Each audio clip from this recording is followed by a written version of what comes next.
May tanong ka ba o problemang legal? Ang karapatan ng mga babae sa kanilang kalusugan. Sa ating paggunitang muli sa karapatan ng mga kababaihan, maiging ating mapagnilayang muli ang mga karapatan ng ating mga kababaihan na mayroong mahalagang ginagampanan sa ating bayan at sa tahanan. Ang karapatan ng mga kababaihan ay isang pangunahing karapatang pantao. Kasama sa mga karapatang ito ay ang karapatang mabuhay ng malaya. Malaya sa pagmamalupit, malaya sa pang-aalila at diskriminasyon.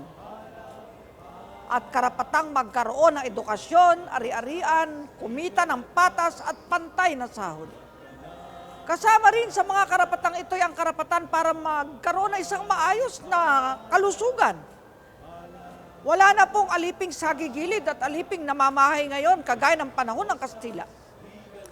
Ang karapatan ng mga kababaihan para sa maayos na kalusugan ay nakasaad sa Republic Act No. 9710 o mas bantog o kilala sa titulong Magna Carta of Women.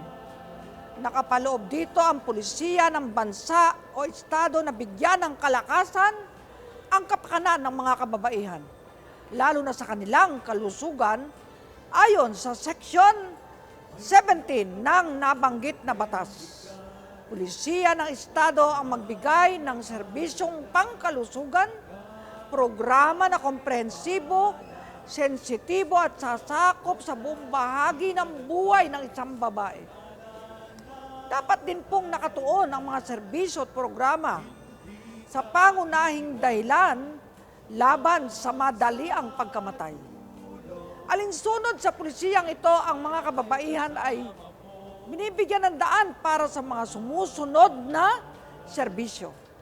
Una, pag-aalaga sa isang ina o maternal care kasama ang pre- at postnatal na serbisyo upang bigyang pansin ang kanilang pagdadalang tao at kalusugan at nutrisyon ng sanggol. Ikalawa, pagsulong sa pagpapasuso. Ikatlo, responsable, etikal, legal, ligtas at epektibong paraan ng pagpaplano ng pamilya. Ikaapat, pakikipagtulungan ng pamilya at estado sa edukasyong sexualidad ng kabataan at mga serbisyong pangkalusugan ng walang pagkiling sa pangunahing karapatan at tungkulin ng mga magulang na turuan ang kanilang mga anak. Ikalima, pag-iwas at pamamahala ng mga impeksyon sa reproductive tract kabilang ang mga sakit na nakukuha sa pakikipagtalik, HIV at AIDS. Ika-anim, pag-iwas at pamamahala ng mga kanser sa reproductive tract tulad ng kanser sa suso at cervical at iba pang mga kondisyon at karamdamang gynecological. Ikapito, pag-iwas sa pagpapalaglag at pamamahala ng mga komplikasyon na nauugnay sa pagbubuntis. Ikawalo, sa mga kaso ng karahasan laban sa kababaihan at mga bata, ang mga biktima ay dapat bigyan ng komprehensibong serbisyong pangkalusugan na kinabibilangan ng psychosocial, therapeutic, medical at legal na mga interbensyon at tulong tungo sa pagpapagaling, pagbawi at pagpapalakas. Ikasyam, pag-iwas at pamamahala sa infertility at sexual na dysfunction alinsunod sa mga pamantayang etikal at mga medikal na pamantayan. Ikasampu, pangangalaga sa mga matatandang babaeng lampas sa kanilang mga taon ng panganganak. At ikalabing isa, pamamahala, paggamot at interbensyon ng mga problema sa kalusugan ng isip ng mga babae. Bilang karagdagan, ang mga aktibidad sa malusog na pamumuhay ay hinihikayat at isinusulong sa pamamagitan ng mga programa at proyekto bilang mga estratehiya sa pag-iwas sa mga sakit. Upang lubos po nating maunawaan, lalo na ng mga kababaihan, ang mga nabanggit na serbisyong pangkalusugan, inilaahad din sa naturang batas ang pagbibigay ng estado ng comprehensive health information, education sa mga kababaihan upang mabigyan sila ng ganap na kaalaman tungkol sa kanilang kalusugan. Kaugnay sa mga karapatan ng mga kababaihan sa maayos na kalusugan, ay ang mga karapatan ng mga babaeng manggagawa na makakuha ng special leave, sa panahon na sila'y nagkakaroon ng karamdaman na nasa kategory ng gynecological disorders.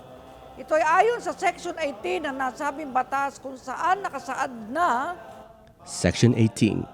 Special Leave Benefits for Women. A woman employee having rendered continuous aggregate employment service of at least 6 months for the last 12 months shall be entitled to a special leave benefit of 2 months with full pay based on her gross monthly compensation following surgery caused by gynecological disorders. malinaw sa nabanggit sa itaas na ang isang babaeng empleyado na nagbigay ng tuloy-tuloy na pinagsama-samang serbisyo sa pagtatrabaho na hindi bababa sa 6 na buwan, sa huling 12 buwan, ay may karapatan sa isang espesyal na benepisyong bakasyon ng 2 buwan na may buong sweldo batay sa kanyang kabuuang buwanang kabayaran pagkatapos ng operasyon sa ninang sakit na gynecological. Ang espesyal na leave na ito ay 2 buwan na may bayad base sa gross income. Ang mga empleyadong babae na nakararanas ng gynecological disorder ay maaaring makipag-ugnayan sa kanilang opisina para magamit ang pribilehiyong ito. Yun pala! At ito po ang ating hashtag Palanos. Manood, magtanong, para matuto. Sida Acostas Legal Advice. Huwag ka nang mag-alala pagkat may